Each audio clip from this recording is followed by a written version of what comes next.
Então, boa tarde a todas e todos, né? Estamos hoje aqui para mais uma atividade do CEPRO Cultural, com a presença do professor Santiago Pontes, né, que vai estar trazendo uma oficina para a gente, né, sobre o ensino de filosofia. Essa discussão, né, sobre essa prática, né, da atividade, a sala de aula. E nós temos, né, agora o horário agora, né, começando aqui às 14 horas e 8 minutos. A gente vai ter possivelmente até por volta das 16 horas de intervalo da atividade, né? O professor vai fazer uma primeira intervenção, né, segundo ele, em torno de 40 minutos, mais ou menos. E depois da fala dele é que a gente vai abrir para um debate, para uma discussão. E eu vou agora apresentar o professor, né, para quem não o conhece ou está desatualizado do currículo dele. Então, aqui vamos aqui, né, trazer algumas informações, né.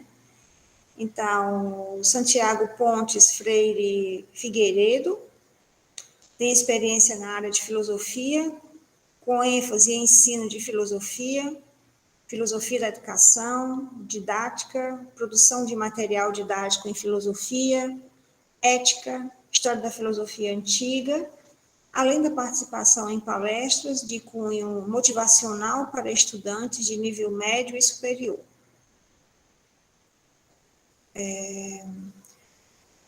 Professor do programa de pós-graduação em filosofia da Pontífica Universidade Católica. Não, esse aqui é... Isso aí esse já é do professor... Da noite. Da noite. Aí aqui a gente encerra do... É porque eu tinha visto aqui, né, Joelson Roberto Oliveira, mas aí eu pensei, vale, por que o nome está aqui? Tá certo. Então é isso aqui, né, essas primeiras aqui, nessas informações. Só para complementando, né, quero dizer que o Santiago é um egresso do nosso curso de filosofia, é um dos membros atuantes do CEPRO Cultural Itinerante, né, tem licenciatura em filosofia pela UVA e tem mestrado pelo programa de pós-graduação em filosofia da UFC, especificamente no Prof. Filos. Então, seja bem-vindo, professor Santiago, seja bem-vinda, professora Ideusa, sejam todos bem-vindos e um bom evento para nós.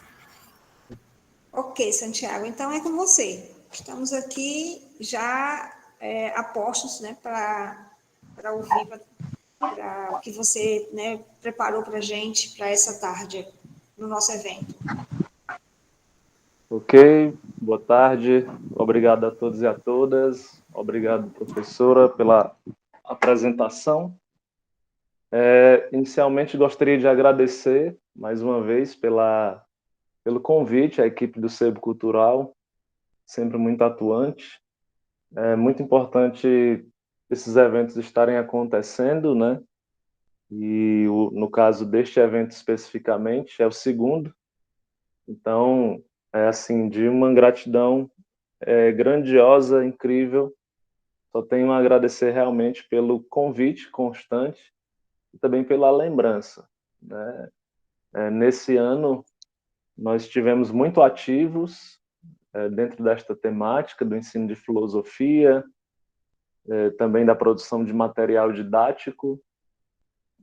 Neste ano, eu estou atuando junto da Secretaria de Educação do Estado, onde nós estamos produzindo um material que vai ser distribuído próximo ano nas escolas.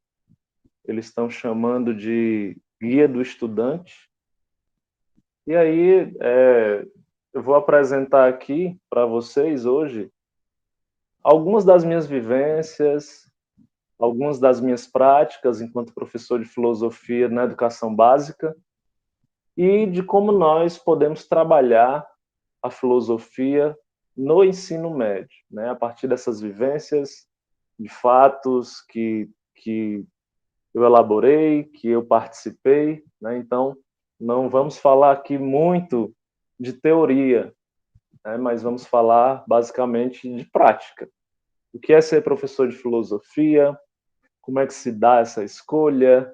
Como é que a gente pode encarar o dia a dia em sala de aula, na escola, mais contato com os alunos, as práticas metodológicas, basicamente isso, tá bom? Então, preparei aqui um slide, como a professora Ideusa falou, eu vou fazer essa exposição inicial, e aí, em seguida, conto com a participação dos colegas para fazer perguntas, comentários, também contar as suas experiências. Eu acredito que aqui a gente tenha professores, a gente tenha universitários de graduação, não sei se tem alguém da pós-graduação, mas se sintam bem à vontade para estar comentando, para estar compartilhando as vivências, que é justamente essa troca de experiências que faz com que o nosso momento se enriqueça ainda mais. Então, gente, eu me chamo Santiago Pontes, como o professor Hermínio me apresentou. Me graduei na UVA, entrei no ano de 2011, por meio do vestibular. Saí um pouco tardiamente, saí mais ou menos no ano de 2016 ou 2017, não recordo bem, né? Atrasei um pouco o meu curso por conta de greves que aconteceram, por conta de trancamentos também que ocorreram. De vez em quando, não sei se vocês na filosofia se sentem assim, não sei se o Genilson já se sentiu assim, mas de vez em quando bate aquela bad existencial que a gente fica pensando, será que é isso mesmo que eu quero? Será que é isso mesmo que eu vou fazer pelo resto da minha vida? E aí essa pergunta surgiu quando eu estava na graduação inúmeras vezes. E uma dessas vezes foi o período que eu decidi trancar o curso. Tranquei durante um semestre, depois retomei. E aí, por conta de diversas outras coisas, meu curso, que era para durar 4 anos, acabou durando quase 6 anos. O lado bom, né? O lado bom disso é que, ao final da graduação, já consegui emendar o mestrado, e aí terminei recentemente agora o mestrado, no início desse ano, em janeiro. A minha prática enquanto professor, gente, ela tem 8 anos. Desde o ano de 2013, que eu leciono na rede pública estadual do Ceará, né, numa escola profissionalizante, que é uma escola que, além de oferecer o ensino médio, ela oferece cursos técnicos, né? Os alunos, ao mesmo tempo que estão lá no ensino médio, eles estão aprendendo também um curso técnico. E essa minha escola, gente, ela tem uma particularidade. Ela é uma escola do meio rural. Então, na realidade, você tem nessa escola alunos de diversos contrastes, de diversas realidades. Você tem desde o filho do vereador, do empresário, ao filho do agricultor, o filho do carpinteiro, enfim, você tem extremos, você tem polos muito distintos. Na realidade da escola que eu trabalho, que é a EEP, na Escola Estadual de Educação Profissional, Guilherme Teles Gouveia, que se localiza entre os municípios de Granja e Camusim, né? Fica a 20 quilômetros de Camusim e a 6 quilômetros do município de Granja, no meio do mato, para falar assim num cearense, né? Numa linguagem cearense bem explícita. Fica no meio do mato, todos os alunos precisam pegar transporte, e aí eu me deparei com essa realidade no ano de 2013, ano que eu estava ainda saindo do quarto para ir para o quinto período. Então, muitos desafios se apresentaram nessa minha prática pedagógica. Espero poder compartilhar com vocês hoje. Eu trouxe algumas fotografias de memórias que vão nos ajudar aqui nas discussões. Esse dia foi o dia da apresentação do meu TCC na UVA, né? Fizeram parte da banca o professor Marcos Fábio, o professor Jefferson Aquino, que foi meu orientador, e o professor Rômulo Diniz, né? Nessa época, eu ainda não se não tinha o ensino de filosofia como meu principal objeto de estudo. Né? O meu TCC eu fiz sobre o conceito de amor no Banquete de Platão. Né? E aí foram esses professores que avaliaram o meu trabalho. Aqui foi o tão esperado dia, né? O tão sonhado dia da formatura, onde eu tentei imitar a pose clássica do filósofo. Todos os meus alunos, eles imitam essa pose também. E aqui, gente, a primeira imagem lá na minha escola. Como vocês podem ver, a minha escola, como eu falei, ela é no meio rural. Ela tem muito mato, tem muito verde, então é um ambiente muito legal para quem é professor de biologia, porque você pode dar aula lá no campo e aí mostrar os micro-organismos. Pega um formigueiro, pega diversas espécies de planta, tem a questão do solo. A gente tem um açude dentro da escola. E aí, em filosofia, o que é que a gente vai fazer numa escola como essa? Eu decidi abrir uma sala no meio do mato, sabe? A gente pegou alguns troncos de árvores, fez alguns bancos, e é um local onde a gente tira para conversar. Aqui, como vocês podem ver, a escola tem diversos bichos, cabras, onde os alunos aprendem lá os seus cursos técnicos, né? A formatura dos alunos, as fotos eles tiram perto de tratores, simbolizando aí os cursos que eles fazem. Aqui o açude, que fica dentro da escola. Aqui, mais uma vez, o açude. É muito lindo, muito grande. Aqui também, os alunos fazendo a pose do pensador. E aqui se inicia a nossa conversa, gente. Então, o que é que acontece, pessoal? No ano de 2013, como eu falei para vocês, eu estava no 5º período, certo? Entrando no 5º período. A minha região, a região onde eu vivo, aqui a região de Camusim, ela sempre foi uma região muito carente de professores de filosofia, formados na área. Hoje nós temos uma melhora, temos um avanço quantitativo, mas ainda é pouco para suprir a carência de todas as escolas. A maioria das escolas aqui ainda tem um professor de história como titular de filosofia, ou você tem professores que vêm de outras cidades, né, para ministrar a disciplina de filosofia. E uma coisa muito interessante, que eu não sei se os colegas que estão aí acompanhando compartilham, dessa pequenez das cidades, é que algumas cidades vizinhas a Camusim, elas só têm uma escola de ensino médio. É o exemplo de Barroquinha, que é uma cidade que fica aqui bem próximo. Então, na cidade toda, você só tem um filósofo, um professor de filosofia.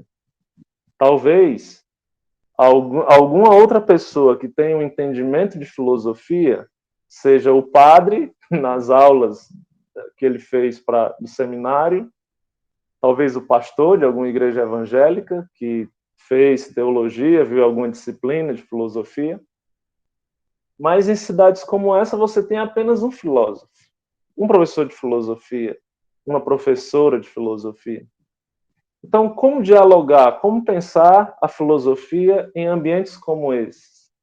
Como pensar a filosofia em contextos de solidão, solidão formativa em que nós estamos inseridos? No meu caso, muitas dificuldades se apresentaram, né? Vou listar algumas delas aqui para vocês. A primeira dificuldade é que eu estava no 5º período. Ou seja, eu não tinha visto ainda, eu não estava ainda preparado 100%. Na verdade, eu acho que ninguém nunca está preparado 100%.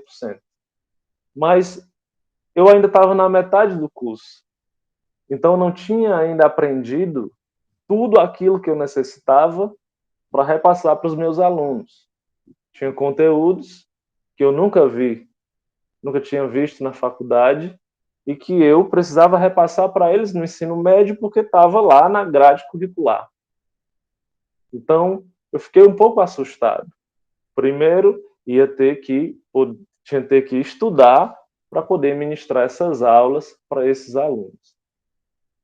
Segunda dificuldade, esses alunos, como eu citei, eles vinham de um meio rural, a maioria deles. Você tinha pessoas da cidade, mas 80% do público é de meio rural. O ensino fundamental desses alunos, ensino fundamental muito precarizado, gente. Muito precarizado. Eu não tenho um conhecimento profundo de como funciona o ensino fundamental hoje, mas na minha época, e aí eu não tenho receio nenhum de dizer isso, né, não tenho medo nenhum, mas no ensino fundamental parece que existe uma forçação de barra. Se empurra muito os alunos com a barriga, né? Os alunos, eles passam de série, eles passam de ano sem realmente aprender aquilo que eles necessitam para passar de ano, para avançar a série. Então você tem alunos que chegam no primeiro ano do ensino médio e não sabem ler direito. Você tem alunos que até conseguem ler, mas não entendem nada daquilo que estão lendo. Não compreendem um texto. Você tem alunos que não conseguem produzir um parágrafo de texto. Você pede para eles escreva 5 linhas sobre alguma coisa. Eles não conseguem. Você tem alunos que mal conseguem assinar o nome. E aí parece que eu estou exagerando, mas eu não estou não, gente. Isso realmente acontece. Realmente acontece. E olha que eu estou falando só do campo das linguagens. Se a gente for para os cálculos, acho que a situação ainda é pior, né? Desde contas básicas como soma, subtração, divisão. Também não sou muito bom em matemática, não. Até 2 algarismos eu consigo. Meter uma vírgula já complica. Mas a situação é grave. Os alunos chegam no ensino médio com deficiências que deveriam ter sido sanadas lá no ensino fundamental, nos anos iniciais. Só que aí, pessoal, ninguém está nem aí para isso. Ninguém está nem aí para isso. O aluno, ele passou o 6º, 7º, 8º, 9º ano, ele já passou. Ele não é mais aluno de ensino fundamental, agora ele é aluno de ensino médio. E se ele é aluno de ensino médio, a responsabilidade agora são dos professores e da escola do ensino médio. E um dos professores do ensino médio é o professor de filosofia. Então, o professor de filosofia, na medida em que recebe esse aluno na sua escola, tem uma responsabilidade sobre ele. Fazer com que ele ou ela possa absorver, possa se desenvolver filosoficamente como demonstra a legislação. Tem que desenvolver o pensamento crítico, tem que desenvolver o pensamento a respeito da ética, da política, tem que desenvolver as competências e habilidades que a nova BNCC prega que os alunos apreendam. E aí, como é que a gente faz isso? Como é que a gente faz isso se a gente chegar com um texto do Descartes, que alguns textos deles nem são tão complicados, né, para a gente, mas se a gente chega com um texto do Descartes e entrega nas mãos de um aluno como esse, ele não vai para canto nenhum. Se a gente pega aqueles textos mais básicos do Kant e entrega para um aluno desse também, não vai para canto nenhum. Então, o que é que a gente pode fazer para solucionar esse problema? O que é que a gente pode fazer para tentar resgatar esses alunos, aproximar esses alunos do conhecimento filosófico, ajudar eles realmente a se desenvolverem, a evoluírem filosoficamente, fazer com que eles percebam a filosofia é importante não só para eles tirarem um 6 numa prova, mas perceberem a filosofia como parte integrante da sua vida, da sua prática. Esse era o grande desafio. E aí, na imagem, a gente pode ver a primeira tentativa de aproximar esses alunos do ensino médio da filosofia. Uma prática bem simples que eu realizei, que praticamente todos os professores do mundo realizam, que é o seminário temático. Essa turma era uma turma de terceiro ano, o conteúdo era existencialismo. Então, a gente estava vendo algumas coisas sobre o existencialismo, dividi alguns temas específicos, como o medo, a angústia, a solidão, a liberdade, a morte. Dividi equipes, certo? Mais ou menos 5 equipes por turma, e cada turma ficou com um tema para desenvolver em sala, né? Eu fiz algumas exigências que eles tinham que ter na apresentação. Uma das exigências é que eles tinham, além de apresentar o conceito na visão de um filósofo, eles tinham que apresentar um poema, tinham que apresentar um clipe ou uma música ao vivo, certo? E tinham que pegar o pensamento de um autor diferente. A gente estava meio que estudando ali o Heidegger, né? Mas tinham que apresentar um conceito diferente, um pensador diferente daquele que a gente estava vendo. E aí, o mais interessante foi que saiu muita coisa positiva, né? Muitos alunos que são muito calados, muito retraídos, quando eles vão se expressar falando, às vezes é muito melhor do que somente escrevendo, né? Essa oralidade, ela ajuda muito em você realmente escutar o aluno, compreender o que é que ele sente, ver mesmo a forma como ele se expressa. Então saiu muita coisa legal nesses seminários. Mas eu ainda não estava satisfeito.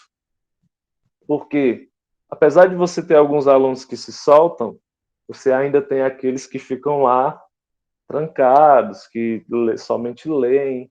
Então não estava satisfeito, mas foi aí a primeira tentativa de tentar escalar essa montanha chamada dificuldade, né, dos alunos para com a leitura, escrita, produção, que são habilidades essenciais para o filosofar.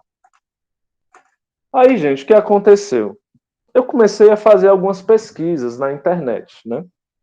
Comecei a fazer algumas pesquisas, atrás de práticas pedagógicas, fui atrás de experiências didáticas diferentes. E aí eu tive uma ideia. Rapaz, quer saber? Um dia eu estava em casa sem fazer nada, peguei um lençol da minha avó, me fantasiei de helênico, né, de grego, e aí fiz um ensaio fotográfico, só eu. Ensaio fotográfico de lençol. Peguei um livro do Nietzsche, que eu tenho aqui em casa, que é sobre o Wagner, e aí fiz umas poses, joguei nas minhas redes sociais na época, e os alunos adoraram. Todo dia eu lançava uma foto e botava uma citação. Não sei se eles liam a citação, mas as fotos sempre tinham muitas curtidas. E aí um dia eu decidi que eu ia chegar na escola desse jeito. Chegar na escola desse jeito, com essa roupa, desse jeitinho aí. Rapaz, vai causar, viu, Juliette? Vai causar.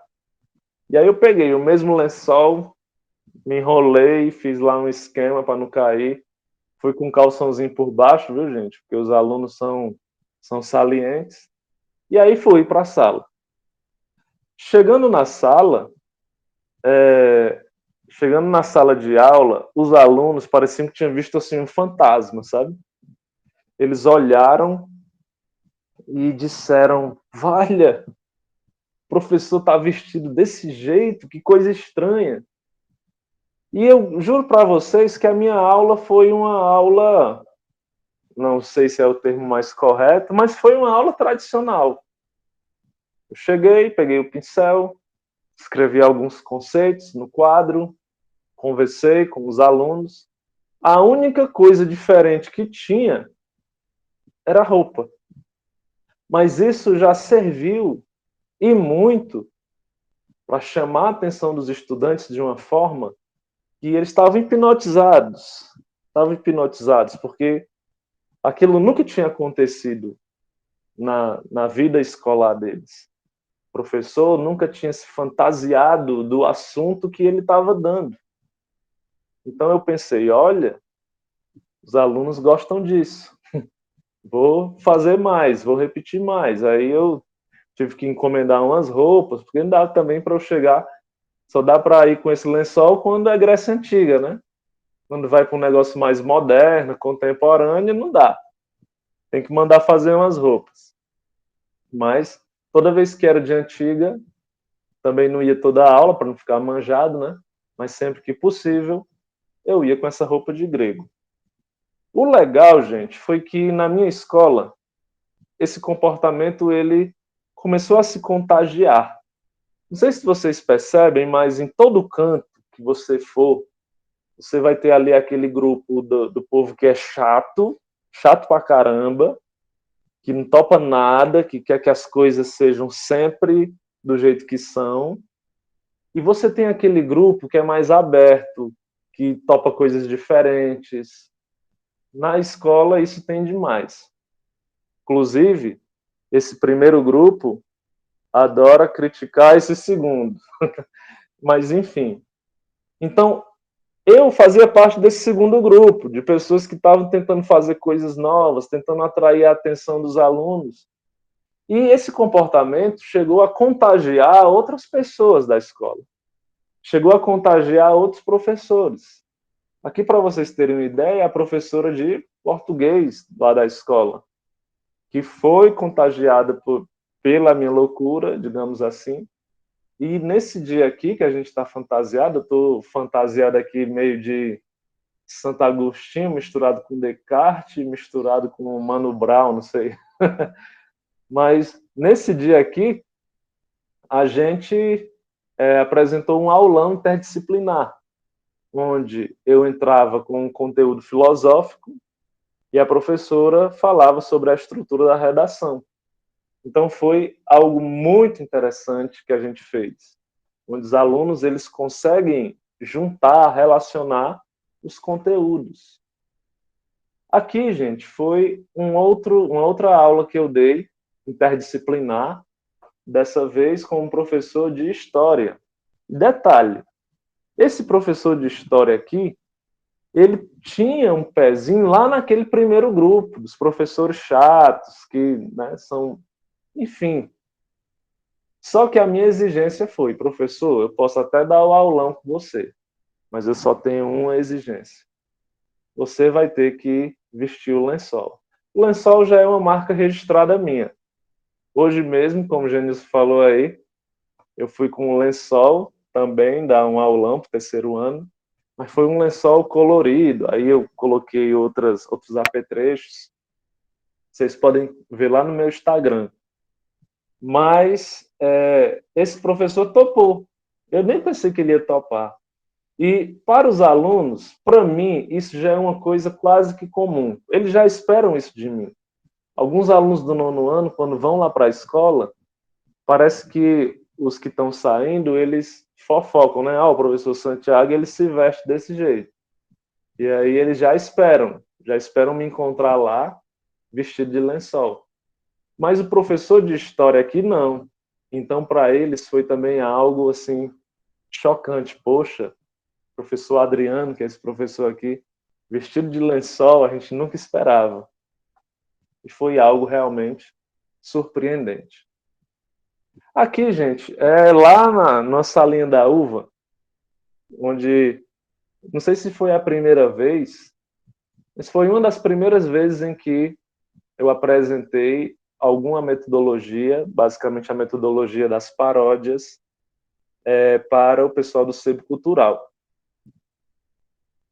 Dentro dessas pesquisas que eu fazia,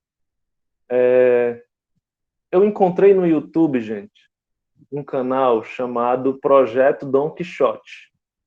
Projeto Dom Quixote. O Projeto Dom Quixote é um projeto de paródias, produção de clipes de paródias filosóficas. Ele seleciona alguns conteúdos de filosofia, sociologia também, e fazem ali, pegam uma música, constroem uma paródia e fazem o clipe, produzem o clipe. Inclusive, já faz algum tempo que eles não lançam coisas novas lá. Mas tem um acervo muito grande. Então eu tive contato com esse canal no YouTube e comecei a baixar algumas paródias e levava para a sala de aula.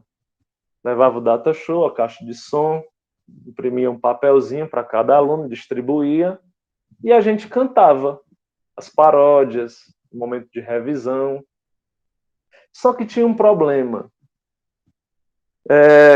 Existe uma especificidade prevista, inclusive pelo Paulo Freire, uma especificidade de lugar, uma especificidade da geografia, uma especificidade antropológica dos indivíduos. Então, um conteúdo que eu trabalho numa escola pode ser o mesmo autor, Platão. Se eu trabalhar Platão numa escola urbana, talvez as discussões se encaminhem para um determinado ponto. Mas trabalhar o Platão, por exemplo, na minha escola, que era uma escola rural, a discussão se encaminhava para um ponto um pouco diferente. Então, quando o canal o Projeto Dom Quixote produziu as paródias, eles produziram baseados nos contextos que eles possuíam lá na região deles, que era no Rio Grande do Sul. Só que eu precisava de conteúdos filosóficos adaptados à minha realidade. Eu precisava de paródias baseadas na quantidade de conteúdos, na qualidade dos conteúdos que eu trabalhava com os meus alunos. Só que eu não tinha essas paródias feitas. Foi aí que eu decidi eu mesmo escrever, né, as paródias. Selecionei alguns conteúdos, escolhi algumas músicas, né, eu já tinha um pouco de facilidade com violão, já tive uma banda no ensino médio, aquelas bandinhas, né, da época da Malhação. Acho que todo mundo que assistiu Malhação tinha esse estereótipo assim, né? Então, como eu tinha essa facilidade com a música, eu decidi eu mesmo produzir minhas paródias e, pessoal, as paródias se tornaram, assim, o meu carro-chefe, né? Tanto a fantasia como também as paródias. Começou a se formar em mim uma identidade filosófica, de professor de filosofia, de didática filosófica. Então, além das fantasias, os alunos esperam que nas minhas aulas, especialmente em aulões e aulas de revisão, tenha lá uma paródia. Uma das coisas mais importantes na hora de fazer uma paródia é você não ter preconceito com as músicas que os estudantes escutam. Às vezes a gente vê muito esse preconceito, né? Assim, funk lá presta, sertanejo universitário, música de doido, não sei o quê. Vocês têm que ouvir Chico Buarque, vocês têm que ouvir música clássica. Tenho vários amigos que são professores e pensam dessa forma, né? Mas, na minha prática, eu fiz algo diferente. Decidi pegar justamente aquelas músicas que os alunos mais escutam, que são consideradas muitas vezes fúteis pelas pessoas.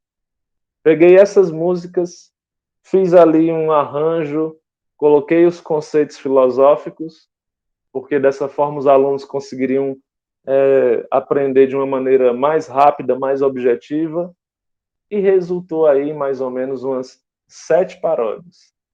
Essas imagens que eu estou passando para vocês são de apresentações, né? Como eu falei, o comportamento ele acaba sendo influenciado, né? Aqui foi uma Liga da Justiça itinerante que a gente montou. Aqui eu apresentando algumas paródias também. Aqui também, todo fantasiado de Deadpool.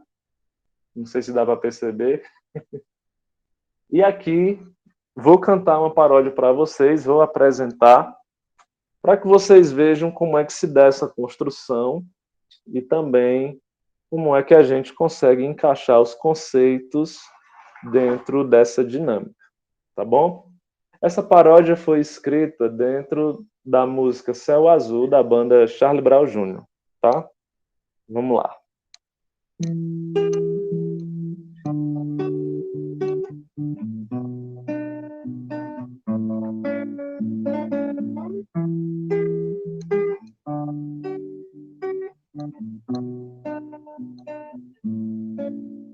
Vou te falar da filosofia, uma matéria boa, não fica aí à toa.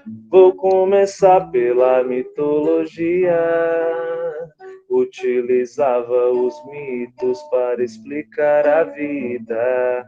E cada explicação tinha um Deus então. Quem souber pode acompanhar em casa. E tudo começou lá na Grécia Antiga. O povo reunido para adoração. E era assim o seu dia a dia. Tinha muita certeza por parte das pessoas. Mas só queria te lembrar. Filosofia tem que ser estudada por nós, pois só assim aprenderemos a duvidar. Mas também quero te mostrar que a razão se sobrepôs ao mito.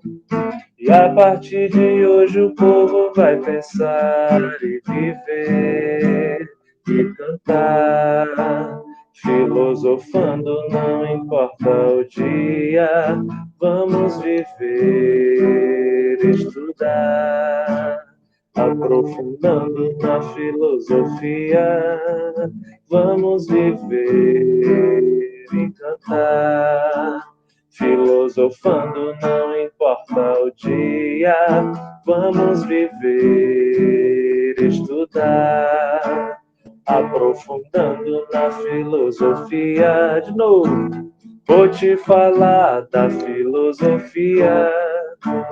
Uma matéria boa, não fica aí à toa. Vou começar pela mitologia. Utilizavam os mitos para explicar a vida. E cada explicação tinha um desentão. E tudo começou lá na Grécia Antiga. O povo reunido para adoração. E era assim seu dia a dia. Tinha muita certeza por parte das pessoas. Mas só queria te lembrar. Filosofia tem que ser estudada por nós, pois só assim aprenderemos a duvidar. Mas também quero te mostrar que a razão se sobrepôs ao mito. E a partir de hoje o povo vai pensar e viver e cantar, filosofando, não importa o dia, vamos viver, estudar, aprofundando na filosofia, vamos viver e cantar, filosofando, não importa o dia, vamos viver, estudar, aprofundando na filosofia. Vou te falar da filosofia. Pois é, gente, essa é uma das mais ou menos 7 paródias que eu tenho sobre filosofia. No ano passado, a galera do CEAR me encomendou uma paródia sobre o Dia da Filosofia. Eu fiz, coloquei lá no meu canal do YouTube, se vocês quiserem acompanhar, Santiago Pontes. E, assim, tem paródias sobre, como vocês podem ver, sobre o surgimento da filosofia, sobre o conceito de verdade em Sócrates para os sofistas. Tem paródias sobre o imperativo categórico do Kant. Tem paródias sobre o cogito cartesiano. Tem também paródia sobre o Sartre, Enfim, tem inúmeras paródias lá que vocês podem conferir e acompanhar lá no meu canal. Tá para sair agora um artigo que eu publiquei contando dessas minhas experiências com paródias, né? Acho que em breve tá saindo aí pela... Não lembro o nome da editora, acho que é Filos Editora. É uma obra que traz diversos artigos de um webinário que eu participei no ano passado. Mas muito interessante. Um conselho que eu dou, gente, para vocês, sejam estudantes de graduação, professores, estudantes de pós-graduação, é que essas experiências, por mais simples que elas pareçam ser, e são realmente, mas elas merecem ser compartilhadas. Porque o que é simples para a gente, o que é simples para mim hoje, 8 anos depois, com 8 anos de experiência em sala de aula, pode parecer pouco, né? Mas para quem ainda nem começou, é difícil, né? Então, essas experiências, por mais simples que elas sejam, elas merecem ser compartilhadas.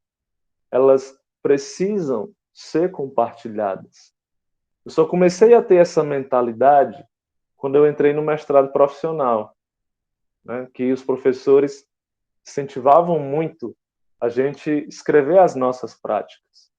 E aí, essa imagem que vocês estão vendo aqui é um evento em Fortaleza que eu participei em 2019, se eu não me engano, chamado Seminário Docentes, onde eu apresentei algumas das minhas práticas pedagógicas na escola em que eu trabalho. Essa prática que eu apresentei foi publicada nessa revista especial, a Revista Docentes, que leva o mesmo nome do seminário. Ainda toquei umas paródias lá no palco do Centro de Eventos do Ceará. E, gente, a experiência que eu escrevi, que até o professor Hermínio virou fã, foi uma experiência na cozinha da escola. E essa experiência foi uma aula baseada no seriado Merli. Só que eu dei o meu toque especial, como eu estou dizendo para vocês. Esse compartilhamento de experiências ele é importante, ele é interessante, porque a gente pega aquilo que a gente está vendo ali e faz uma adaptação para o nosso contexto. O que foi que eu vi lá no seriado Merli, que é um seriado da Netflix, com um professor de filosofia. No primeiro dia de aula, ele pega a sua turma, que é o Merli, né? Ele pega a turma dele, que é uma turma de ensino médio, e leva para a cozinha. Os alunos ficam sem entender nada, né? Se vale, a gente vai ter uma aula de filosofia na cozinha, e aí ele passa a aula toda rodando a cozinha, rodando e explicando lá o contexto da aula dele. No final, ele explica o porquê que ele fez aquilo e batiza os alunos de peripatéticos, assim como Aristóteles, né? Peripatéticos, aqueles que aprendem caminhando, aqueles que aprendem andando. E aí eu me baseei no seriado Merli, só que eu dei uma adaptada. A gente estava vendo um conteúdo sobre a luta de classes. Estudamos a mais-valia e tal. E aí eu estive pensando, né? Eu participava da comissão de licitação da escola e teve a licitação para a cozinha, para a merenda dos alunos. E eu vi que os valores que a empresa de alimentação recebia, valores altíssimos, que o que era repassado para os funcionários proporcionava um lucro para o dono da empresa enorme. Então eu pensei, rapaz, eu vou usar isso aqui na minha aula, para os alunos terem uma aula prática de filosofia. Porque em escola profissional tem aula prática de tudo, né? Aula prática de química, de biologia, até de matemática. Dos cursos nem se fala. Agora, já pensou, cara, uma aula prática de filosofia? Você vai ver filosofia na prática? Aí foi quando eu decidi levar eles lá para a cozinha. O que é que a gente foi fazer na cozinha? Uma entrevista com os funcionários da cozinha. A gente foi saber um pouco da história deles, né? Perguntamos os nomes, de onde eles eram, se eles tinham outras habilidades, se eles já tiveram outras profissões, quanto é que eles ganhavam, se eles gostavam do trabalho dele, o que é que eles achavam das condições de trabalho. Fizemos uma entrevista mesmo para conhecer eles profundamente e a relação deles com o trabalho. Depois dessa aula, eu levei os alunos de volta para a sala, né? E na semana seguinte, fiz uma revisão dos conteúdos que a gente viu. E os alunos ficaram assim muito revoltados quando eu disse para eles quanto é que, quando os funcionários disseram para eles quanto é que ganhava, quanto é que a empresa ganhava e tal. Mas o mais interessante dessa atividade foi o desenvolvimento de um processo de empatia com os próprios funcionários. Porque os funcionários da cozinha estavam ali todo dia servindo esses alunos, mas muitas vezes esses alunos não sabiam nem o nome desses funcionários. É tudo muito corrido, tudo muito atropelado. Então, eu tive duas coisas boas nessa dinâmica de aula. A primeira foi a apreensão dos conteúdos na prática. A segunda foi o desenvolvimento dessas competências emocionais dos alunos para com os funcionários da escola. Então, essa experiência, que foi com as turmas de terceiro ano, né? Eu escrevi, foi publicado nessa revista, que vocês têm disponível também aí na internet, certo? Tá aqui o link, mas é só você botar lá, Santiago Pontes, Cozinha da Escola, Revista Docentes, que você vai encontrar. Ou então você entra em contato comigo que eu lhe mando. Aqui, gente, é uma imagem de um projeto que eu desenvolvi, chamado Catarse Filosófica. Esse nome Catarse significa uma espécie de desabafo, né? Uma purificação que acontece por meio da explicitação de emoções, que era um projeto que consistia basicamente em debater com as pessoas aleatórias que a gente ia conhecendo no meio da rua. A gente desenvolveu palestras, principalmente no Setembro Amarelo, né? Por isso a cor amarela da blusa. O negócio era conversar com as pessoas, era conversar, era trocar ideia, era fazer com que o diálogo fosse cada vez mais estimulado entre as pessoas. Mais recentemente, durante a pandemia, também trabalhei com a produção e desenvolvimento de podcasts, né? Podcasts que está cada vez mais propagado, cada vez mais divulgado nesse mundo, né? Nesse mundo digital, principalmente pós-pandêmico. Na verdade, não diria pós, porque ainda vivemos numa pandemia, né? Mas foi uma das soluções que eu encontrei por conta de que os alunos eles não tinham esse acesso à aula no momento da aula. Né? Como eu falei para vocês, nesse contexto ruralizado, a gente tem alunos que têm ali toda a estrutura, celular, computador, conseguiam assistir às aulas ao vivo, ali online, mas você tinha alunos que começaram a trabalhar que só iam conseguir assistir a aula à noite. Só iam conseguir assistir a aula, sei lá, de madrugada ou no fim de semana. Então, o que eu fiz? Eu gravei esses podcasts, joguei lá no YouTube também, no meu canal, de uma maneira que eles pudessem ouvir a qualquer momento do dia, e pudessem acompanhar o conteúdo para não ficar no prejuízo. Né? Então, eu fiz aí mais ou menos uns 13 a 15 podcasts, joguei lá no YouTube, né? Mandava também para eles só o arquivo de áudio nos grupos, e aí eles foram desenvolvendo a aprendizagem deles do jeito que deu. Também não vou dizer, pessoal, que isso fez com que eles aprendessem da mesma forma como aprendiam em sala de aula. Não.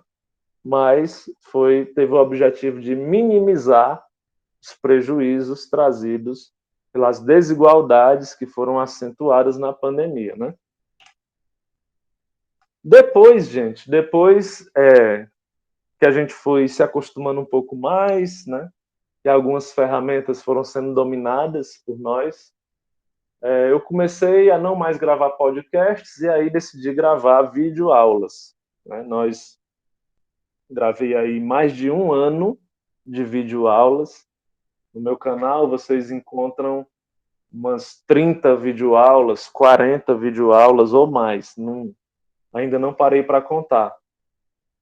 Todas elas do Google Meet, né?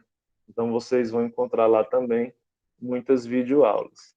O que eu gostaria que ficasse, gente, basicamente dessa nossa oficina, é a ideia de que o professor de filosofia, ele tem diversos caminhos, sabe? Que ele pode trilhar para tentar alcançar os seus alunos. A Lídia Maria Rodrigo, que é uma das pensadoras que eu mais gosto quando o assunto é ensino de filosofia, ela nos pede que professor e professora de filosofia aproximem os alunos por meio de uma simplificação dos conteúdos. Mas que, na realidade, essa simplificação ela vai atuar junto com possibilidades didáticas que o professor vai criando ao longo da sua carreira. No meu caso, essas possibilidades didáticas estiveram sempre muito próximas da arte. Sempre que eu utilizei a arte junto da filosofia para tentar ganhar os alunos, eu me dei bem.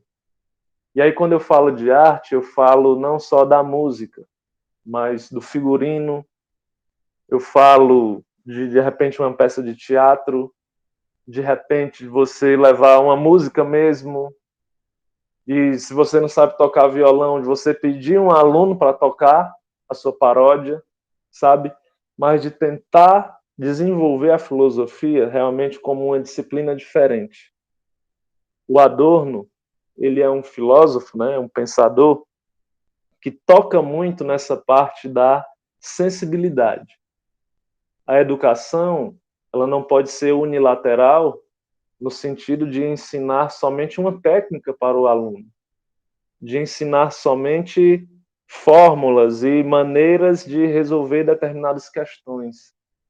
Mas, a partir do momento em que você trabalha um conteúdo racional da filosofia, não tem como separar esse conteúdo racional da sensibilidade das pessoas. Vou repetir o que eu falei lá no encontro do PIBID, né? Quando você ensina o mito da caverna no ensino médio, que você olha para a cara do estudante, o olho dele brilha, gente. O olho dele brilha. Porque esse momento de brilho, ele simboliza a relação que aquele aluno ou aluna está fazendo daquele conteúdo com a realidade. Então você está falando lá que o prisioneiro consegue se libertar. Essa libertação, ela pode significar muita coisa na vida desse estudante. Pode simbolizar, não sei, de repente, a fuga de algum problema que está sendo enfrentado, pode ser a superação da pobreza pelo estudo, pode ser, de repente, uma compreensão acerca da religião que aquele indivíduo está inserido, que essa compreensão nunca havia existido, pode simbolizar muita coisa. Então, ao mesmo tempo que você está ensinando algo que vai servir para o Enem, vai servir para o vestibular, para a redação, vai servir também para a vida. Então, em todo canto que eu passo, eu digo, a filosofia não é uma disciplina normal. Não é. Ela mexe muito, gente, com a emoção. E se a filosofia naturalmente mexe com a emoção, por que a gente não pode se aproveitar disso, no bom sentido da palavra, para tentar conquistar ainda mais os alunos do ensino médio para a filosofia? Eu tenho certeza que, na medida em que eles se sentirem mais interessados pela filosofia, essa filosofia mais simples, eles vão sentir o desejo de se aprofundar. Eles vão querer ler um texto, vão querer, sei lá, assistir um vídeo de algum filósofo falando em alguma palestra. E isso é super positivo. Mesmo que eles não se tornem filósofos, mesmo que eles não decidam entrar na faculdade de filosofia. Eu tenho ex-alunos que são recepcionistas de pousada. Eu tenho alunos que são técnicos em agropecuária. Eu tenho alunos que cursam direito. Eu tenho alunos que cursam engenharia. Já estou ficando velho, viu? Eu tenho alunos que já estão formados na faculdade. E o que é que tem em comum nesse pessoal tudinho, pessoal? O que tem em comum entre eles é que a maioria deles consegue reconhecer a importância que a filosofia tem na vida deles. Seja eles um técnico, um recepcionista, um engenheiro, um advogado.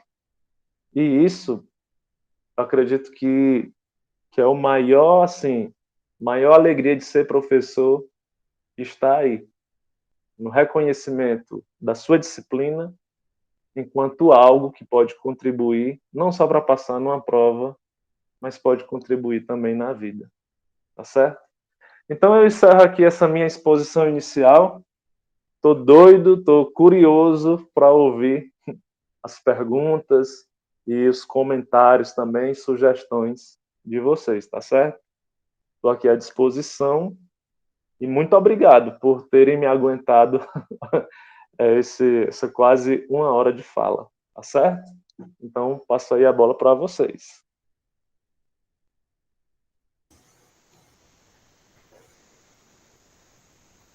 Ok, então, obrigada, Santiago, né, pela sua história de vida e de trabalho também, né? Porque eu acho que deve estar muito envolvido, né? Não é um relato só de trabalho, né? Mas uma coisa deve estar muito ligada com a outra, né? Que você deve, talvez, assim, né? Trazer experiências de um ambiente para outro. Então, assim, né? Está aqui aberta.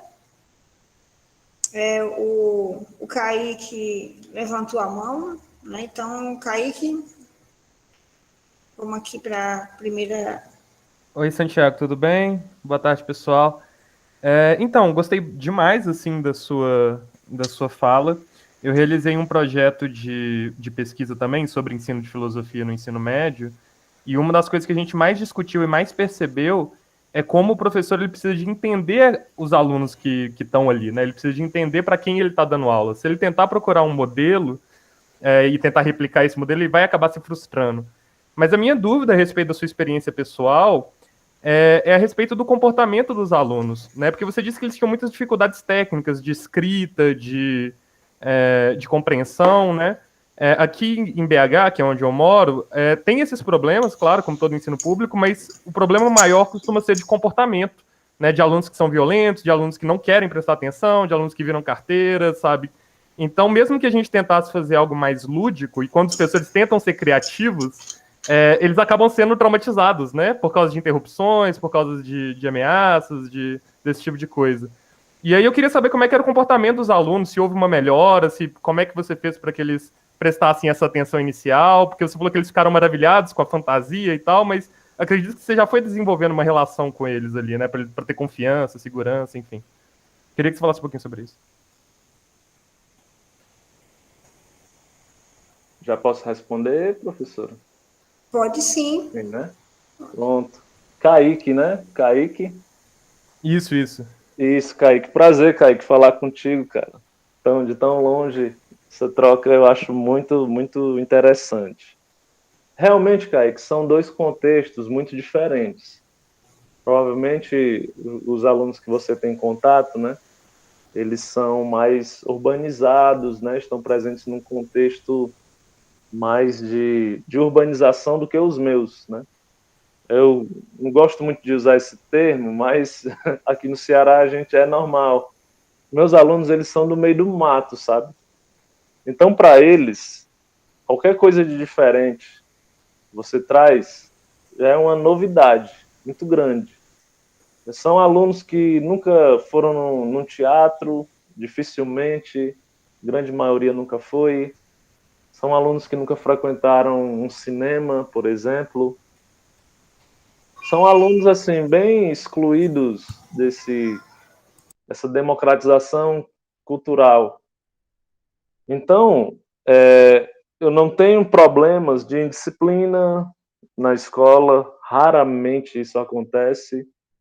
E quando tem, né, essas práticas diferentes, essas práticas diferenciadas, a receptividade deles é muito boa, porque eles nunca tiveram, né? Agora, é muito importante dizer que não é porque eu consegui atrair a atenção deles, todas as dificuldades de aprendizagem, essas dificuldades técnicas foram sanadas, com 100%, né, de execução, 100% de sucesso. Não.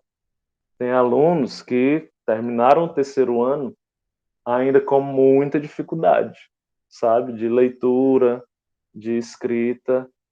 Mas eu acredito que eu consigo comprovar isso por meio de algumas pesquisas que eu fiz, questionários, e também da constatação do dia a dia, de que a filosofia, não só como uma auxiliar, né? Mas a filosofia, ela possui muito essa capacidade de desenvolver a argumentação, a criticidade dos alunos. Tem aulas, Kaique, que eu acabei de dar uma aula sobre René Descartes, onde eu falo sobre a dúvida hiperbólica, aquele primeiro trecho, né? E aí, em seguida, vem o professor de matemática. O professor de matemática fica com ódio, porque os alunos saem da aula de filosofia, do Descartes, aprendendo que tem que duvidar de tudo. Porque eu não falo tudo só na primeira aula, né? Eu não chego no penso logo existe só na primeira aula, demora um pouco. Então eu ensino para eles que tem que duvidar de tudo.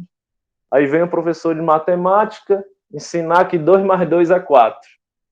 Aí os alunos, ei, professor, mas por que é 4? Na aula que a gente teve nesse instante, o professor disse que a gente tem que duvidar até das certezas matemáticas, pois pode ser Deus ou um gênio maligno tentando influenciar nossas certezas. Então, o simples fato desses alunos que nunca tinham pensado sobre isso, estarem pensando agora, já é, assim, um grande passo. Agora, o que esses alunos, no meu caso, né, realmente precisariam seria de uma realfabetização. Eles precisariam voltar processos para poder curar mazelas educacionais. No seu caso, professor, aí eu nunca tive contato assim com um público desse tipo, um público que fosse mais inquieto, que não me desse tanta atenção. O professor Hermínio, numa experiência que ele já contou, pegou um público mais ou menos parecido com esse, né? Mas eu nunca tive. Ainda bem que o pessoal aqui recebe bem. Algumas outras escolas, quando me convidam, o público já vai mais ou menos também sabendo o que é que eu vou fazer. Então, existe aquela expectativa já fixada, sabe? Porque aqui também é bem pequeno, né? As regiões aqui são muito vizinhas, as escolas são muito próximas, então qualquer notícia, seja boa ou ruim, acaba se espalhando rápido. Não sei se Entendi. Obrigado por compartilhar. Eu sinto que aqui na cidade, né, é muito plural também, tem várias escolas, os perfis são muito diferentes. Uma escola de um bairro e uma escola do bairro vizinho é mundos completamente diversos. Mas eu sinto que tem alguns lugares que é meio aquela teoria Foucaultiana, sabe? Da escola ser uma prisão, porque o aluno ele se sente muito preso ali, sabe? Obrigado mesmo, que lá para ele é uma tortura. E eu acho que no campo rural não é tão isso, né? É parte da rotina, mas é algo relativamente prazeroso ali, relativamente necessário e não é. Mas eu acho que essas experiências que você trouxeram, elas são interessantes porque quando eu passei no Enem, quando eu fiz a prova, eu estudava pelo Descomplica, que é um cursinho particular relativamente barato da internet. Eles também brincavam muito com paródias e os alunos adoravam, assim, sabe? Que era um respiro, sabe? Desse método quadradão, dos esquemas, né? Das palavras decoradas. Quando você tem essa conexão, essa intimidade, essa brincadeira, eu acho que fica muito mais prazeroso, né? O aprendizado. Você gosta, além da intimidade com o professor também, né? Você se sente próximo para brincar e tudo mais. Mas obrigado e desculpa aí falar demais. Nada, Kaique. Inclusive, viu? Eu não sei se algum professor aqui passa por isso, mas o professor de filosofia do ensino médio, ele é constantemente procurado para aconselhar amorosamente os alunos. Os alunos estão passando por algum conflito no namoro, algum conflito em casa, vão escapar lá no professor de filosofia, né? Porque vem na aula de filosofia uma sensibilidade, uma abertura. Então é muito comum a gente ver esses alunos ou alunas que procuram esse aconselhamento. Agora, no sentido aí da escola enquanto prisão, eu penso muito que isso depende muito da gestão, viu, Caí? A gestão da escola, ela pode determinar como é que a escola vai ter esse processo ideológico, né? Se vai ser uma escola que prioriza mais a liberdade dos alunos e dos professores também, ou esse ensino mais quadradão, como você falou. Eu tive a sorte de ter sempre uma gestão que me deixou muito livre para eu inventar, fazer praticamente o que eu quiser dentro da escola. Santiago, eu queria te fazer uma pergunta, mas assim, mais uma dúvida, né, que surgiu a partir da tua fala. É se na elaboração, né, desse material, no caso aqui das paródias que você está falando, se também os alunos, eles também participam desse fazer, quer dizer, eles também elaboram paródias a partir dos conteúdos das aulas, como é que se dá isso? Pronto, professor. Até essa sua pergunta foi muito pertinente, porque a partir dessa minha prática da elaboração de paródias em filosofia, surgiu um projeto na escola, mas não foi um projeto de filosofia, foi um projeto de paródias sobre o meio ambiente, né? Então, a partir dessa minha prática, eles começaram a... Porque todo ano na Secretaria de Educação do Ceará tem um festival chamado Ceará Científico, que é uma feira de ciências. E uma das categorias é projeto artístico ambiental. Então, os alunos, eles se apropriaram dessa minha metodologia, digamos assim, que não é minha, é de muito tempo, e eles começaram a produzir paródias sobre a minha orientação sobre o meio ambiente. Então, eles já fizeram aí umas 4 ou 5 paródias desse tipo. De filosofia, eles nunca fizeram, né? Mas relacionados ao meio ambiente, sim, eles já fizeram, já assumiram esse protagonismo, digamos assim. Certo. Mais alguém? Alguma pergunta, alguma curiosidade sobre o trabalho do Santiago?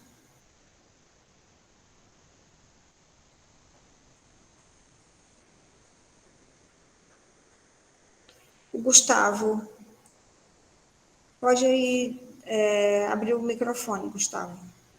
Opa, estamos ouvindo direitinho? Sim. Não seria uma pergunta, né? Mas seria mais, queria ouvir a opinião dele, né? Professor Santiago, né? Parabéns pela apresentação, achei muito interessante, muitas dicas aqui já peguei. Não sou professor ainda, estou fazendo estágio e achei muito interessante a forma como você tem colocado. A minha pergunta, envolvendo mais uma opinião, seria sobre um cenário que a gente tem visto atualmente, que seria, por exemplo, o uso de muitas tecnologias, principalmente digitais também, áudio, vídeo, imagem também, e seria, por exemplo, jogos eletrônicos, né? E aí, o que é muito comum seria esse confronto, ou esse conflito que há, por exemplo, entre pais, né, tentando tirar ali, ou erradicar, né? E aí você percebe que você vê, por exemplo, crianças falando assim, não, você destruiu o meu mundo, né? Então você percebe que essas pessoas têm um contato muito grande com isso, né? Aquilo ali parece que faz parte da vida delas, né? Então, qual seria a minha pergunta para você? O que você acha, né, em relação disso? Tem uma série na Netflix chamado Além dos Jogos, né? Lá eles fazem um panorama geral e que eles colocam a temática dos jogos eletrônicos, só que com várias perspectivas. Tem, por exemplo, uma empresa que ela é focada em desenvolver controles, não o controle normal, convencional, para um jogo tipo um PlayStation. Mas eles simplesmente observaram que há necessidade, por exemplo, de pessoas com deficiência. Então, o que a gente entende? Entende que eles olharam para os jogos não com o conceito tradicional. Eles olharam para aquilo ali, então surgiu a necessidade de criar novos equipamentos, porque eles perceberam que esses novos equipamentos proporcionam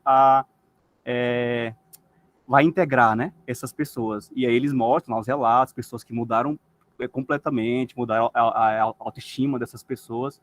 E também existem situações como hospitais que algumas pessoas que nascem com algum problema, tipo respiratório, eles têm que ficar em câmeras ali, isoladas, porque não tem um contato. Então, muitos hospitais passaram a observar que essas ferramentas auxiliavam no ensino, né? Por exemplo, os pais passaram a participar, a ter um contato maior com essas crianças. Então, a gente percebe que esses equipamentos, né, essas tecnologias, elas passaram a ser muito mais utilizadas, né? Então, a partir dessa experiência sua aí, que eu achei muito interessante, você tem adaptado, modificado muitas coisas, eu achei isso incrível. O que você acha disso, né? Qual seria, assim, a sua dica? Tipo, tá na hora de a gente usar ou não? O que você acha sobre isso? Gustavo, a sua pergunta é excelente, cara, porque eu sou totalmente contra. Eu não sou pai ainda, né? Também não tenho essa experiência. Mas, enquanto ser humano que observa, eu sou contra você restringir totalmente a tecnologia das pessoas. No caso, das crianças e dos adolescentes que estão em formação. Eu acho que o que nós temos que incentivar é o bom uso. Agora, é mais prático proibir do que educar quanto ao uso. Isso não resta dúvida. Por isso que os regimes totalitários de proibição, de censura, eles são tão buscados, porque existe ali como diria o Maquiavel, né, num jogo de poder, existe ali, parece que um apreço pelo proibir, pelo dominar e tal. Mas, voltando à sua pergunta, eu acho que nós temos que incentivar o bom uso das tecnologias. E, na verdade, eu acho que já passou da hora. Porque a escola de hoje, ela está muito arcaica. Ela precisa fazer essa relação com a tecnologia. Para tu ter uma ideia, Gustavo, do quanto nós estamos atrasados, há algum tempo atrás, acho que uns 2 ou 3 anos, eu estava numa turma de primeiro ano falando sobre o surgimento da filosofia. O que é que eu faço? Antes de explicar o surgimento da filosofia, eu falo um pouquinho sobre aspectos gerais do período mitológico da Grécia. Falo um pouco sobre os deuses, de como era o contexto geográfico, econômico. E aí eu falando o nome de alguns deuses, contando algumas coisas da Grécia arcaica, e os alunos, eles sabiam. Sabe qual era a fonte para os alunos saberem das coisas que eu estava dizendo? 2. Primeira fonte, um filme chamado Percy Jackson e o Ladrão de Raios. Não sei se vocês já ouviram falar. A segunda fonte era um jogo eletrônico chamado Deus da Guerra. God of War, isso mesmo, Juliette. E aí, cara, eu fiquei naquela, né?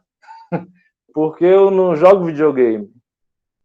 Na minha época, o único jogo que eu tinha ali no Nintendo era Super Mario e futebol, né? Super Mario World.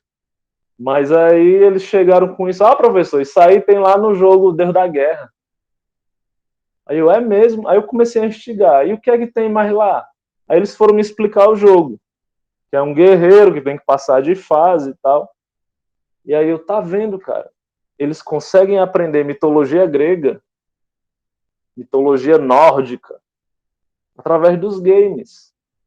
Então, eu acho que a gente tem que se apropriar cada vez mais desse universo. Eu confesso que eu tenho sérias dificuldades para embarcar nesse universo. Mas por que não a gente entrar com conhecimento teórico, filosófico, histórico, e eles entrarem com o conhecimento tecnológico? Porque também fica como um desafio para eles, sabe? E você deu lá a Revolução Francesa. Você está vendo lá algum filósofo da Revolução Francesa. E aí você lança o desafio, ó, próxima aula eu quero que vocês procurem, pesquisem um game que trate sobre esse assunto que a gente está vendo aqui. Quem sabe você montar um dia, na hora do intervalo, na hora do almoço, não sei, um campeonato daquele game na escola, que não atrapalhe as aulas, né? Mas que depois você puxe alguma coisa, faça uma relação com o conteúdo. A gente, cara, tem que, enquanto professor, a gente tem que tentar de tudo, sabe? A gente tem que tentar de tudo. Eu acho que tudo é válido. E já passou da hora da gente tentar entrar nesse mundo aí. É difícil, mas é um viés. Tem muita gente no Profilo, inclusive, que produz alguns jogos de tabuleiro, jogos, não sei se jogos eletrônicos, mas eu vi muito jogo de tabuleiro. Na última Ampof que eu fui, em Vitória, tinha um professor lá de filosofia, estava produzindo um jogo de tabuleiro, tipo esse jogo de RPG, não sei o nome. Um jogo de tabuleiro sobre o Maquiavel. Muito interessante. Certo. Aqui a gente tem uma pergunta da Juliette, né? Ela está perguntando sobre se você está produzindo material junto à Secretaria de Educação do Estado para servir de suporte para as aulas de filosofia nesse novo formato do ensino médio com a BNCC. O que você tem aí de informação? Pronto, Juliette. Estou sim, viu? Inclusive, essa é uma iniciativa do Ceará. Eu não sei se outros estados estão fazendo isso, né? Mas desde agosto a gente está produzindo essa proposta alternativa, né? Não sei se vocês tiveram contato com os livros do PNLD desse ano, da área de ciências humanas, que foi assim um negócio muito assustador, né? Porque não traz os conteúdos filosóficos que a gente está acostumado, né? Mas não só por costume. Então, o Estado do Ceará resolveu produzir esse material. Ele está dividido em 20 capítulos, certo? Além desse material escrito, está sendo produzido videoaulas e também podcasts. Eu não sei se eu posso mostrar, mas eu vou tomar aqui a audácia de mostrar só um pouquinho, viu, Juliette? Mostrar um pouquinho para vocês, em primeira mão. Aqui é só um esboço, né? Ainda vai passar por uma edição de arte, mas eu vou mostrar para vocês mais ou menos como é que vai funcionar. Ó, aqui é uma aula sobre a banalidade do mal, isso, tudo baseado nas diretrizes curriculares, viu, Juliette? Ó, aqui uma aula sobre a banalidade do mal em Hannah Arendt. Aqui a gente tem a série, a competência, a habilidade, né? E aqui o objeto de conhecimento. Aqui pode ver que tem os objetivos da aula. E aí esse material está muito interessante porque ele está super acessível e bem objetivo. Aqui tem um pequeno resumo sobre a autora, vocabulário. Aqui, nessa primeira parte, a gente utiliza imagens, né, para instigar os alunos. Uma imagem, depois uma citação da Hannah Arendt, e em seguida, algumas questões abertas. Né? Aqui já vem com as respostas, porque é o guia do professor. Né? Mais abaixo, a gente já trabalha com texto, não mais com imagem. Textos retirados de comentadores e também dos próprios autores, certo? mais questões para os alunos treinarem. Tem aqui uma parte que é de questões objetivas, questões do Enem também. Cultura digital, que é aquilo que o Gustavo comentou na pergunta dele, né? Todos esses fascículos, todos esses capítulos, eles trazem uma dica ou de filme ou de game. Então, no próximo ano, quando esse material chegar, vocês vão ter a oportunidade de ver, né? Em outros capítulos, eu coloquei aqui sugestão de vários games para os alunos jogarem relacionados com o conteúdo. Cada fascículo também traz uma proposta de redação, viu? Filosofia aí namorando bastante com a redação. Aqui são os textos motivadores, reportagens, fragmentos, que é a proposta. E, por último, uma série de referências, onde os alunos podem pesquisar um pouco mais para se aprofundar naquele tema. Aí aqui tem dica de documentário, filme, série, notícia, revista e etc. Por fim, tem uma autoavaliação, onde o aluno vai observar quais foram as competências que ele conseguiu atingir e aí as referências bibliográficas.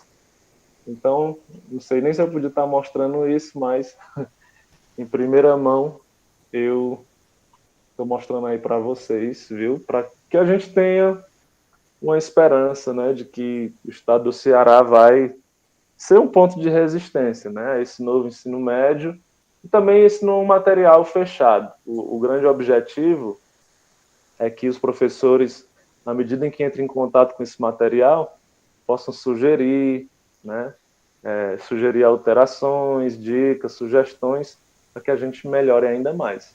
Mas tem muita coisa boa aí para o próximo ano, viu? Certo. Santiago, a Socorro Rodrigues, ela pergunta, né, qual é ou quais são, né, as principais dificuldades em se aplicar uma metodologia diferenciada na escola. O que você tem a dizer sobre isso? Olha, Socorro, será que é Socorro a minha amiga aqui de Camusim? Se for, se não for, é um prazer tê-la aqui. A maior dificuldade, pois um abraço, Socorro. Socorro é a graça também da UVA. Uma das maiores dificuldades, eu vou dizer, que não é nem relacionada aos alunos, não é nem relacionada à gestão da escola. Mas sabe que na minha fala eu falei que na escola tem dois grupos? Um grupo de professores que é super aberto a essas novas práticas e um outro grupo de professores que não é. Então, falando numa linguagem bem adolescente, às vezes tem uns professores que embaçam a nossa vida, sabe? Fazem críticas abertas às nossas práticas, falam mal da própria carreira de professor. Eu já tive uma situação, gente, que o aluno veio me confessar, onde a professora perguntou na sala, né? Qual a profissão que vocês querem seguir? E aí um aluno disse, eu quero ser professor de filosofia. Para que ele disse isso? A professora praticamente disse que se ele fosse ser professor de filosofia, ele não ia ser ninguém. Que não era para ele fazer isso, que ele tinha capacidade para ser coisa melhor, entende? Então, maior dificuldade, por incrível que pareça, para fazer essas práticas diferenciadas, muitas das vezes são os próprios colegas, muitas das vezes, que fazem críticas assim altamente infundadas. Né? Agora, a depender do contexto, a gente pode ter aí dificuldade de material, né? Existe um gasto extra que a gente tem que fazer para produzir material, fazer roupa, comprar instrumento. Às vezes na escola só tem um data show, você quer usar, tem outro professor que já está usando. Esses problemas corriqueiros da educação brasileira, né? Mas problema subjetivo assim, eu acho que esse olho gordo aí dos professores para com os colegas, mas é coisa que a gente aprende a conviver no dia a dia. Certo. O Glisman, ele levantou a mão e gostaria, acho que, de fazer alguma intervenção. Fique à vontade. Sim, sim. Eu queria parabenizar o professor Santiago pelo trabalho. Eu até cantei aqui a parte da música lá, gostei muito. O Genilson estava tampando teu microfone.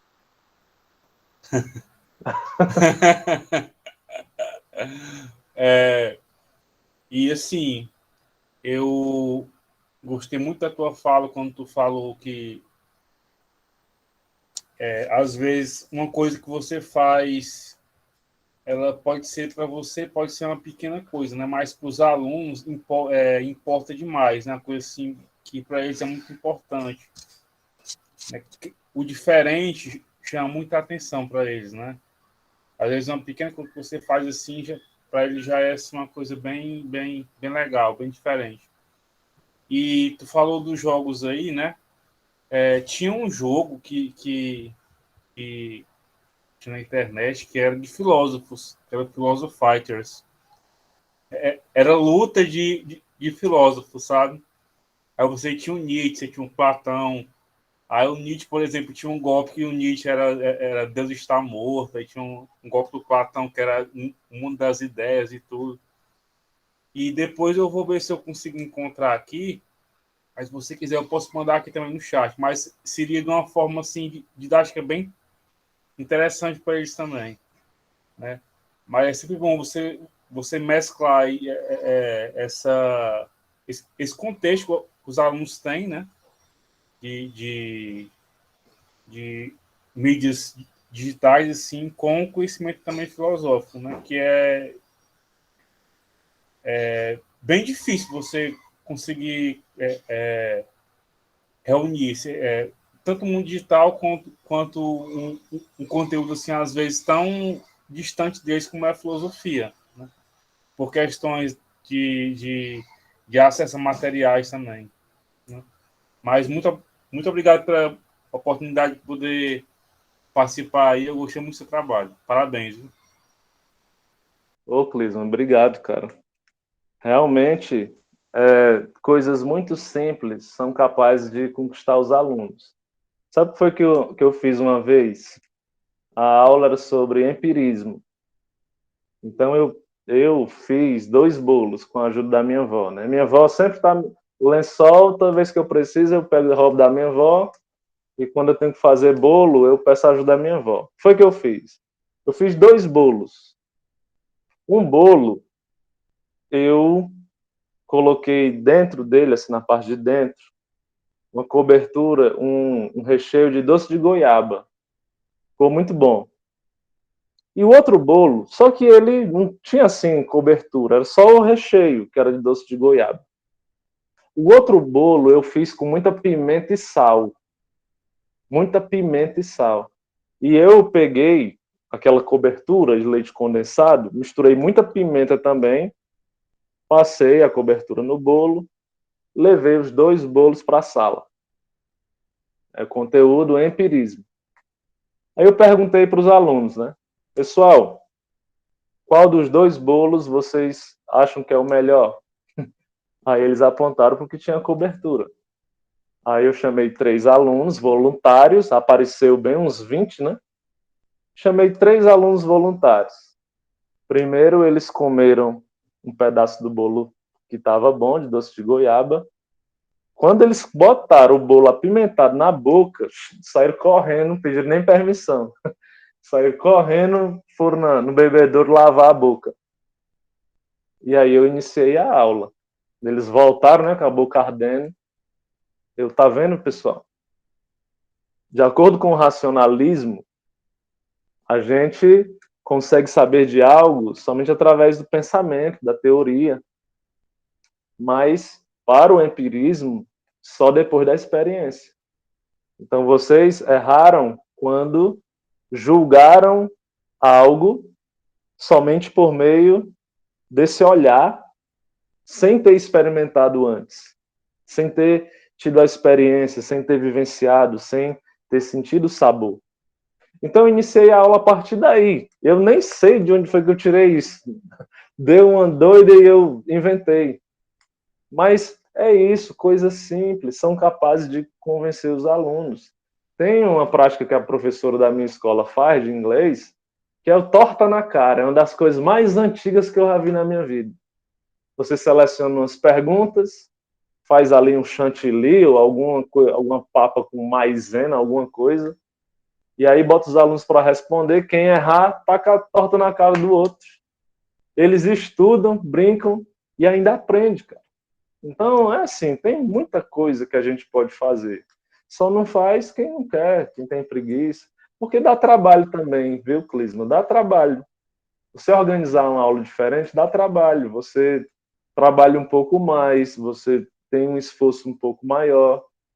Então, professor, cara, tem muita gente que não quer ter muito trabalho, sabe? Quer fazer ali o arroz com feijão, ir para casa e tchau. Mas fazendo isso, a gente não faz muita diferença na vida deles. No ensino médio, não. No ensino superior, talvez dê certo, seja eficiente. Mas no ensino médio, a gente tem que se virar nos 30, porque pense num público exigente. Viu? Mais ou menos isso. Muito obrigado. Santiago, só uma coisa aqui, uma dúvida aqui. Tu foi para Goiânia em 2013, o Congresso da Uni. Não, foi não. Foi não, né? Ah, então outra pessoa que tu punha aqui. Eu era muito liso, não tinha dinheiro não. Mas valeu aí, muito obrigado, viu? Parabéns. Nada.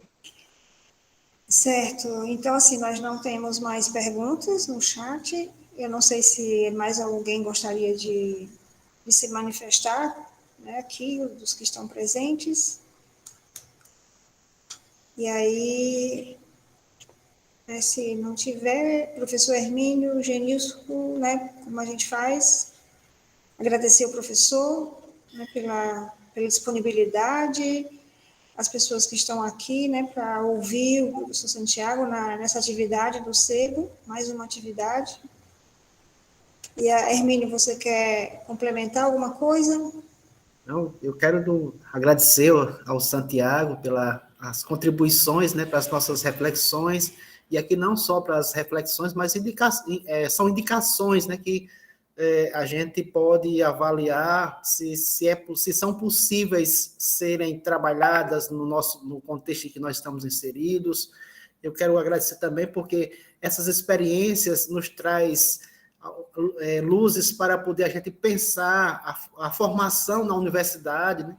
Porque eu sempre me incomodei com essa coisa da gente da universidade. Eu já fui professor da educação básica e passei por diversas dificuldades, talvez dificuldades bem próximas, que é o Kaique relatou, né? Trabalhar em capital, em escolas particulares elitizadas, e você trabalhar filosofia, e você ser negro, você ter uma dicção não tão aceitável pelos alunos, tudo isso a gente vivenciou.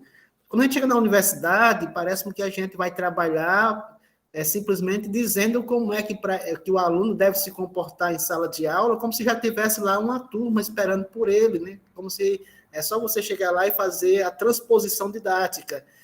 E é uma tendência muito grande para os nossos alunos, quando terminam o curso, e querendo trabalhar a história da filosofia de forma linear.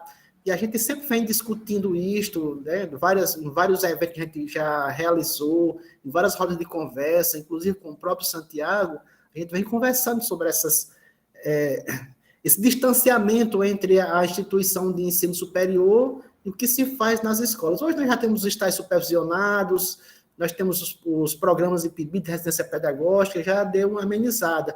Mas esses relatos de experiência, eles nos trazem algumas luzes para poder a gente também pensar a prática docente na universidade e, sobretudo, não perder esse vínculo com os egressos do curso. É preciso a gente criar elos, criar estratégias para continuar dialogando com os nossos egressos do curso. Eu acho que esse momento, com esse relato do Santiago, fica bastante evidente que esses encontros, de fato, nos permitem fazer esse vínculo, e esses relatos de experiência pode também interferir e deve nos ajudar a refletir sobre a nossa prática docente na universidade, tá certo? O Santiago tem outras experiências que a gente já conversou, que já vem me ajudando bastante quando se pensa a formação do professor na universidade, sempre com esse pé lá na escola e outro na universidade. Outros colegas também já trouxeram as suas experiências. Eu acho que é isso, Santiago. Você está contribuindo tanto para os colegas que estão aqui presentes, que estão se preparando para a docência, ou que já estão na docência, né? Eu estou vendo aqui a Socorro, né? Que trabalhou o método maiêutico na universidade. Eu não sei se a pesquisa que ela fez sobre a maiêutica socrática na universidade, se ela serviu de base para poder ela exercer a profissão lá em Camusim, nas escolas, mas ela fez uma pesquisa sobre o método maiêutico porque ela queria uma coisa diferente para se trabalhar na escola.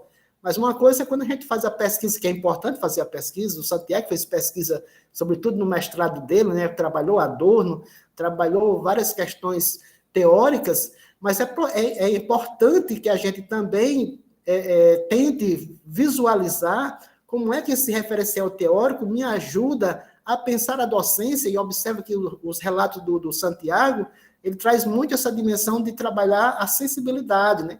Os alunos que foram fazer entrevista com o pessoal que trabalha na cozinha, o pessoal que trabalha na limpeza, essa pesquisa não ficou só sobre o conceito de mais-valia lá do Marx, não ficou só na questão da luta de classe, mas se desenvolveu uma certa relação humana, né, entre alunos e funcionários da escola. Então, são essas iniciativas que eu acho que a filosofia colabora, né, e nós, enquanto pensadores, devemos pensar cada vez mais em desenvolver prática desse porte. Então, agradeço imensamente ao Santiago pelas suas contribuições, agradeço os colegas e as colegas aqui presentes, e vamos agora nos preparar para o próximo encontro. Santiago, se quiser fazer as suas considerações finais, fique à vontade.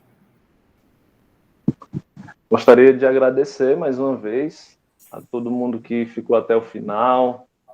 Agradecer aí ao Genilson, a você, professor Hermínia, professora Ideusa, Priscila e todo mundo que está aqui presente. É sempre um prazer falar sobre essas experiências filosóficas, experiências didáticas, e dizer que a gente continua, né? Estamos finalizando esse ano, muita coisa foi produzida, que no próximo ano a gente possa ter novas ideias, né? Produzir novas metodologias, para que a gente possa fortalecer aí a nossa filosofia, o nosso sebo e a nossa comunidade acadêmica de maneira geral, tá certo? Um abraço aí para todo mundo.